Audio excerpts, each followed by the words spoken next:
Bura Bəxtiyar Vahabzadənin ev muzeyidir. Şəkidə yuxarı baş deyilən ərazidə yerləşir. Həqiqətən də gələndə görürsən ki, cənnətə oxşuyur. Təkcə Şəkidə yox, Azərbaycanın heç yerində belə gül çiçəkli məkan görməmişəm.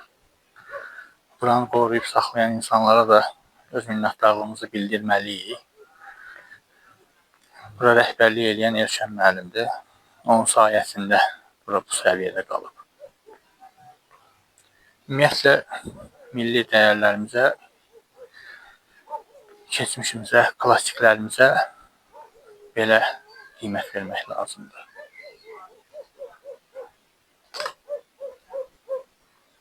Həyat, sən nə şirinsən.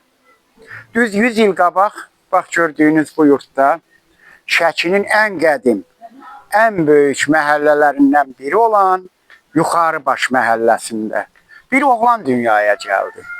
Adını atası Bəxtiyar qoydu.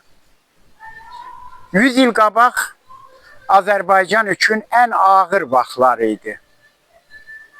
1925-ci il yenicə işğal olunmuş vətənimiz üçün gələcəkdə o ağır günlərdə Bəxtiyar Vahabzadəyə ehtiyac var idi.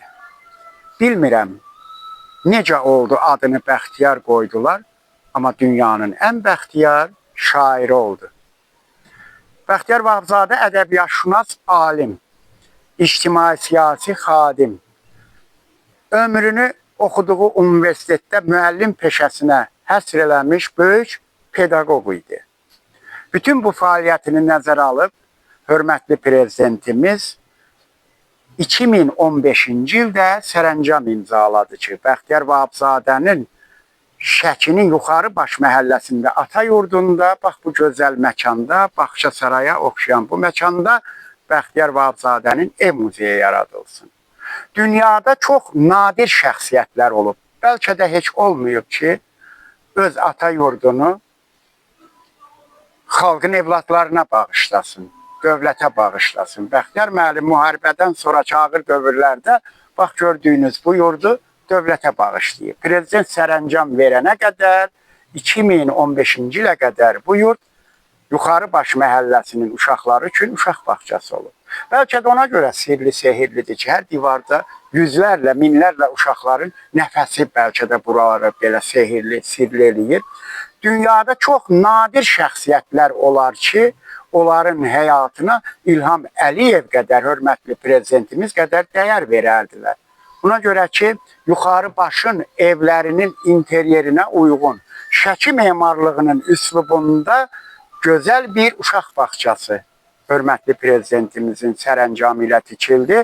Bəxtiyar Vahabzadənin ev muzeyi 2017-ci ildə fəaliyyətə başladı.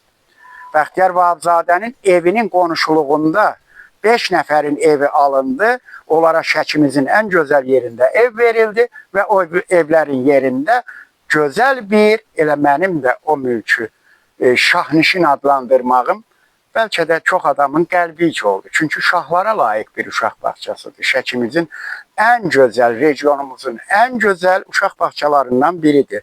Bu il hörmətli prezidentimiz sərəncam imzalayıb, Bəxtiyar Vahabzadənin fevral ayının 21-dən 100 illik tədbirləri keçirilir.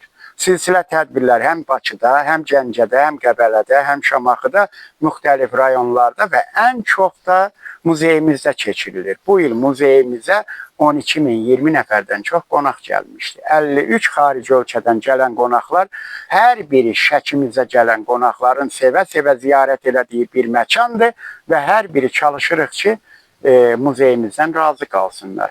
Bakıdan sonra ən çox abidələr, saraylar, muzeylər olan bölgə elə Şəki şəhərinin özüdür. Bəli. Gördüyünüz kimi izləyicilərim, həqiqətən buralar cənnətə oxşuyur. Buraların da bu səviyyəyə gəlməsində Elşən müəllimin böyük əməyi, zəhməti var. Ona da öz təşəkkürümüzü bildiririk. Bundan ötürü həm məsuliyyət, həm də sevgi lazımdır. Sağ olun, salamat qalın.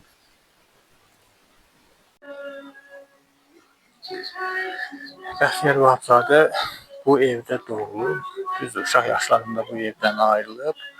Amma yenə də sonunda Bura Bəxtiyar Vahabzadənin ev muzeyi kimi fəaliyyət göstərir.